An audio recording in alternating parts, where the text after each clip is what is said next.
nous sommes en face d'une décision judiciaire rendue par d'autres pistes. Alors la première question, quelle est la nature juridique de cette décision? S'agit-il d'un acte législatif ou d'un acte réglementaire? C'est ça que dit l'article 162 de la Constitution. Soyons légalistes. Nous avons dit que nous sommes dans un pays de droit et nous veillons à ce que les procès roulent conformément à la loi. Il n'y a pas que les jurisprudences qui viennent d'être évoquées tout à l'heure par le prévenu. Il y a aussi une autre jurisprudence sous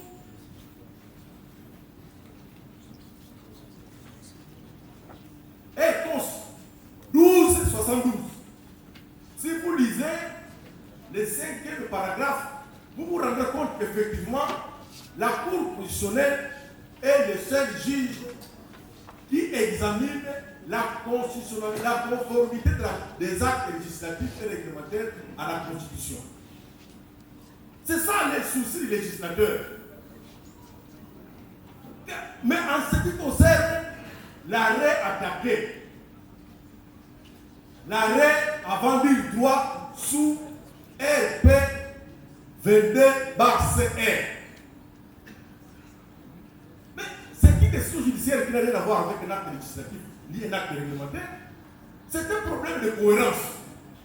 C'est un problème de la lecture fidèle de la loi.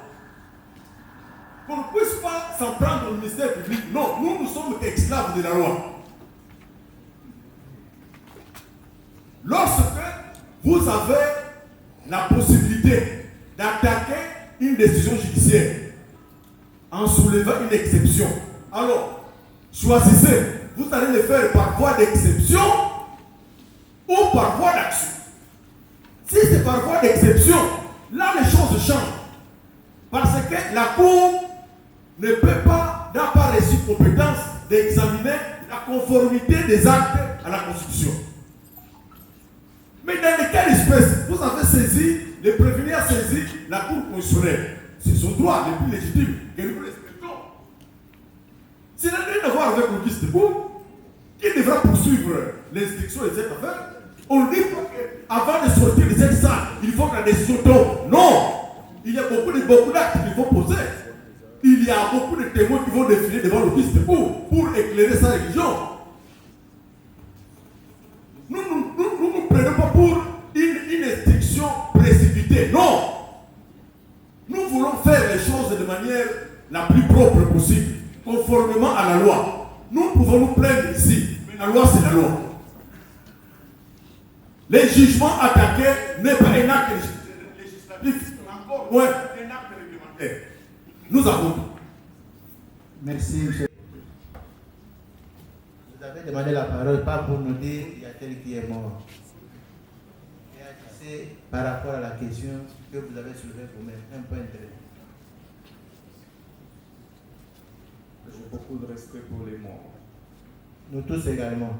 Si vous n'avez pas à dire, nous vous lâchons la parole. Vous pouvez me laisser poursuivre. Je vous avais prévenu que ça, c'était le procès de ma vie. Vous avez la parole, mais revenez à l'essentiel. Nous ne sommes pas là pour le procès de la vie de ces dossiers. Monsieur le Président, comme je vous avais dit la dernière fois, je suis ici pour faire face à un procès de la vie. Laissez-moi parler.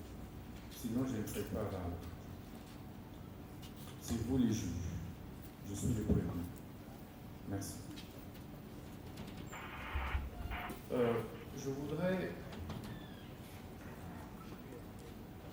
juste rappeler au ministère public, en renchérissant sur les propos de mes avocats, qu'il y a un distinguo à faire entre la compétence principale de la Cour constitutionnelle et la compétence résiduelle de la Cour constitutionnelle. Et que par devers votre haute Cour se limiter à faire un simple raccourci en développant la compétence principal, c'est extrêmement grave.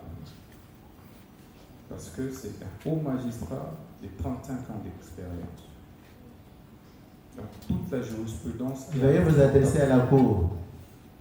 C'est tout ce que je voulais rappeler, qu'il y a un distinguo à établir entre la compétence principale de la Cour constitutionnelle de la compétence résiduelle. Dans la compétence résiduelle, plusieurs arrêts de principe de la Cour constitutionnelle posent deux conditions. Un acte peut être déféré au-delà de l'article 162 de la Constitution devant la Cour constitutionnelle dès lors que 1. Il n'y a aucune autre juridiction qui peut statuer dessus. 2. Dès lors que cet acte viole manifestement les droits fondamentaux d'un citoyen, et en l'occurrence, mes droits, en général, à la défense, ont été systématiquement violés. Je n'ai eu, et comme vous le savez, le droit à un procès équitable postule également la garantie du droit de la défense. Les droits de la défense doivent être respectés pour que le procès soit équitable, et ça c'est la Constitution. Et que les règlements intérieurs de l'Assemblée nationale est un acte qui est déclaré préalablement conforme à la Constitution. Et que de ce point de vue, lorsqu'il est violé, il viole également la Constitution. Donc, il ne peut pas dire, en banalisant, comme si on amenait, je ne sais pas moi, un mouton ou un porc à l'abattoir. Mais si c'est le cas, mais il aurait dû m'égorger des puits. Ici, on parle des droits fondamentaux des citoyens. Et vous êtes juge pour les préserver. J'ai démontré ici pendant plus de 12 heures à 14 heures. Adressez-vous à la Cour. Je suis en train de m'adresser à vos présidents. Vous me regardez.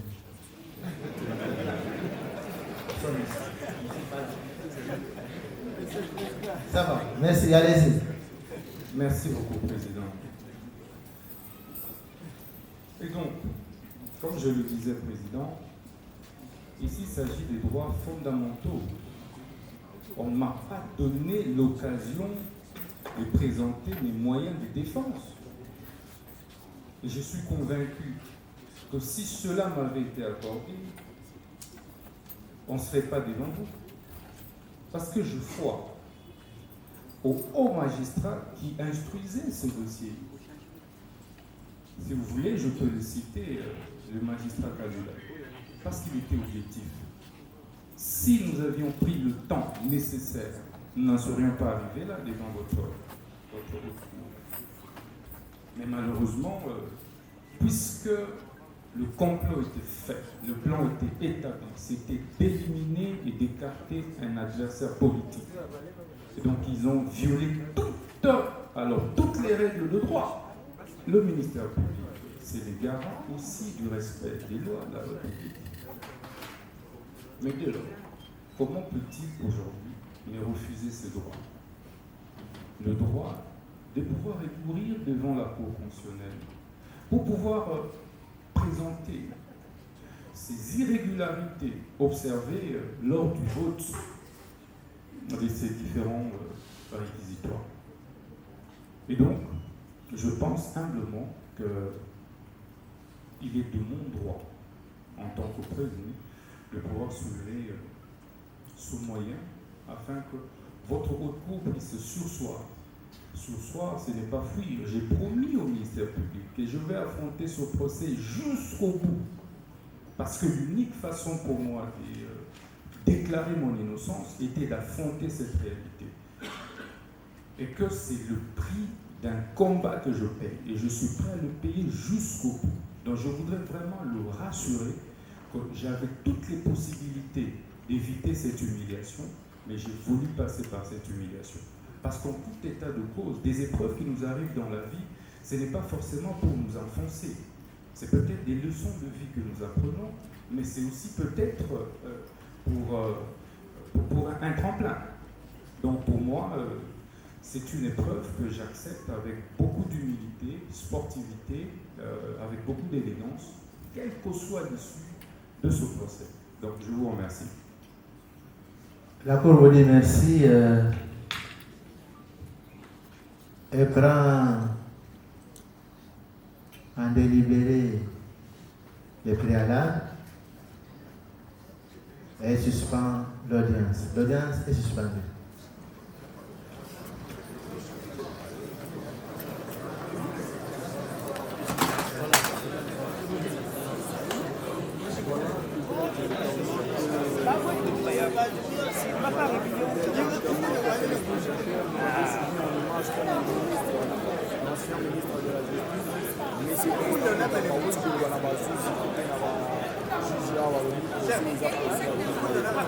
Législatif ou réglementaire, je répète, toute personne peut saisir la Cour constitutionnelle pour inconstitutionnalité de tout acte législatif ou réglementaire. Elle peut en outre saisir la Cour constitutionnelle par la procédure de l'exception de l'inconstitutionnalité invoquée dans une affaire qui la concerne devant une juridiction. Celle-ci, s'il soit à statuer et saisie toute affaire cessante la Cour constitutionnelle. Je crois que le problème qui se pose, c'est la compréhension qu'il faut se faire de cette disposition légale. On peut introduire cette exception de constitutionnalité soit par voie d'action ou par voie d'exception au vu de cette disposition légale. Par voie d'action, ça signifie quoi? Vous allez à la Cour constitutionnelle pour déposer votre requête. C'est le cas pour le prévenu qui a déposé sa requête, ses requêtes à la Cour constitutionnelle sous réponse 25-36 et sous réponse 25-37. Le prévenu naturellement va attendre qu'on puisse lui répondre. Cela n'a rien à voir avec la Cour de cassation. Par contre, si cette exception était soulevée de manière exceptionnelle, c'est-à-dire par voie d'exception, c'est-à-dire devant votre vice de cour, là, les choses devraient avoir une autre signification. La Cour devrait se conformer à cette disposition en décrétant la séance. Sans faire de commentaires. Or, dans les cas sous examen, la requête a été par voie d'action. Je crois que les choses sont claires.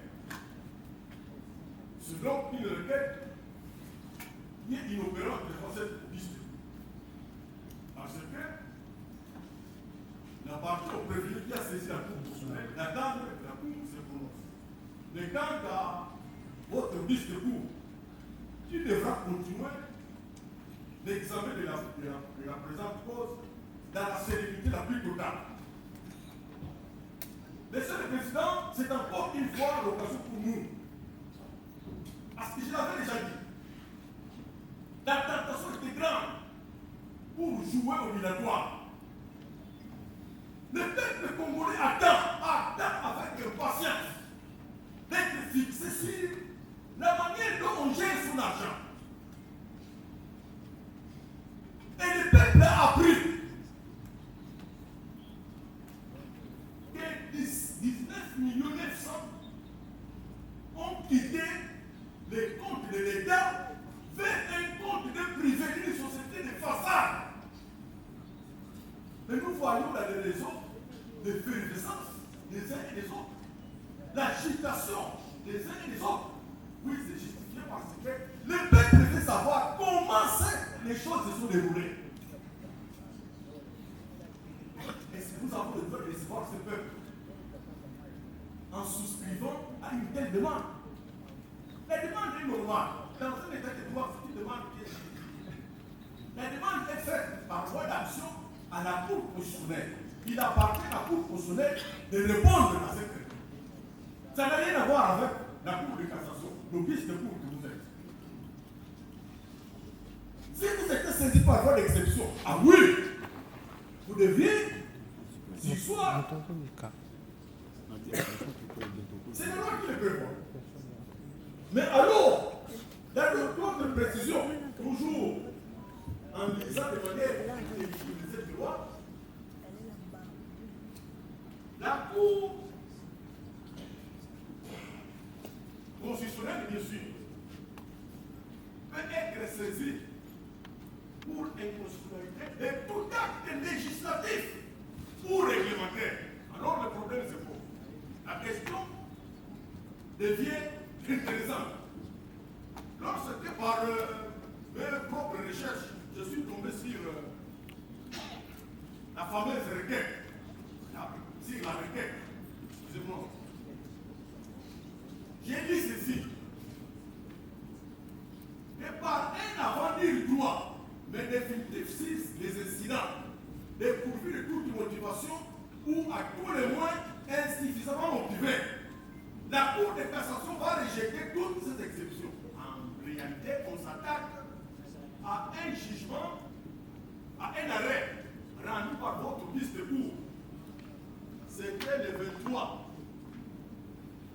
de ce mois sous RP 22/CR. Alors la question, quelle est la nature juridique d'un arrêt rendu par le liste de cour sous RC ou sous RP 22/CR?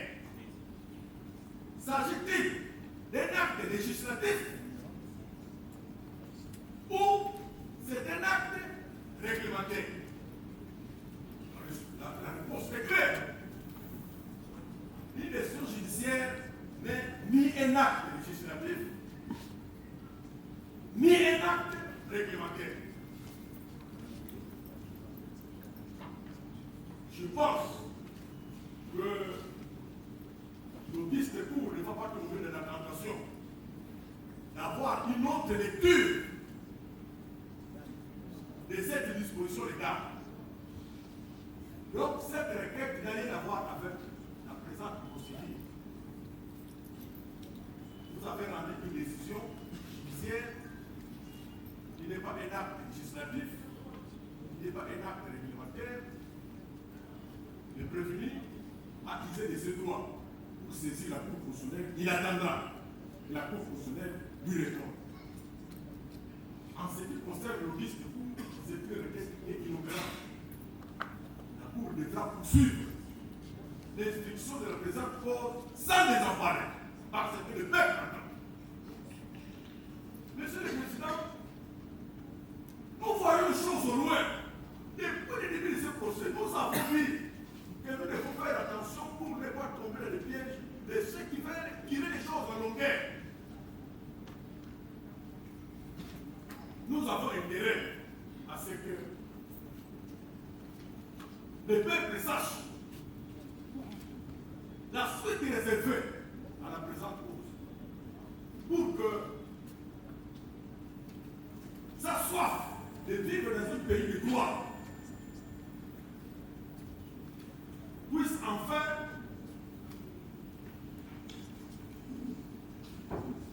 être stoppée. Vous pouvez. D'accord, on allait vous demander de chiffrer puisque vous vous êtes répété plusieurs fois.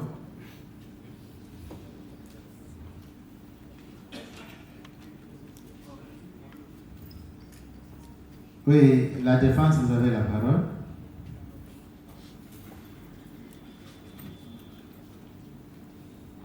Ouvrez seulement le micro, ça marche. Nous avons la nette impression que le ministère public veut transformer la Cour de cassation en Cour constitutionnelle. La nette impression, ce qui peut nous amener dans une confusion. On voit de hauts magistrats, de professeurs d'université, de magistrats qui ont travaillé pendant des années. Devant nous, on s'est dit, où sommes-nous? Où sommes-nous pour que l'on suive des théories et des théories qui n'arrivent pas? Vous nous avez demandé de retirer, j'ai dit, vous nous avez demandé de retirer un mot. Nous l'avons fait. de bonne foi. Mais il ne faut pas que, donc, intérieurement, on sente qu'il y a quand même un souci. Évoluons, Monsieur le Premier Président, Monsieur de la Cour. Évoluons. Ici, il est question de constater que le client a saisi en inconstitutionnalité, qui est son droit le plus légitime, une juridiction qui a ses attributions et ses compétences. Ce n'est pas au niveau de la Cour de cassation de commencer à examiner les bien fondés de la constitutionnalité ou de l'inconstitutionnalité. C'est une erreur. À moins que l'on puisse changer les choses. Mais on s'est dit aussi que nous sommes devant la haute cour.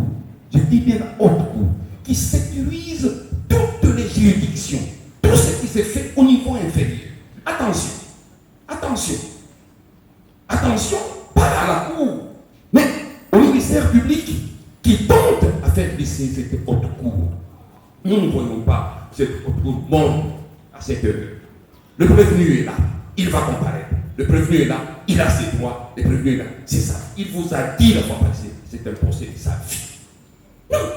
Allons-y, allons-y, allons-y où vous avez l'obligation de faire des choses propres. La forme étant intimement liée au fond. Je dis bien intimement liée au fond. Nous ne pouvons pas aborder le fond tant que la forme pose des problèmes. Nous avons vu, désolé, la Cour être embarrassée par la requête qui vous a saisi au fait de fixation. La requête initiée par le greffier en chef. La loi dit que c'est la requête initiée par le ministère public. Oh, ce sont des leçons que nous tirons de la haute cour. Nous ne voulons plus revenir sur ça. Nous voulons tout simplement tirer l'attention de cette haute cour, des magistrats que nous connaissons, sur qui nous comptons d'être regardables. La nation nous jugera. Les décisions que nous prenons aujourd'hui, nous serons opposés d'eux, après d'eux. Nos enfants vivront cela. On n'est pas pressé. S'il faut tuer quelqu'un, on va le tuer. Mais ici, on n'est pas là pour précipiter les choses. Faisons les choses dans l'effort. Vous êtes des responsables. Nous sommes dans les responsables des ministères publics et des véritables responsables. Alors, notre client a un seul mot qui voulait dire à ça, avec votre autorisation, Monsieur le Premier Président. Un seul mot. Un seul mot. Je pense que c'est le dernier intervenant. Monsieur le Président. Non, je pose la question, c'est le dernier intervenant.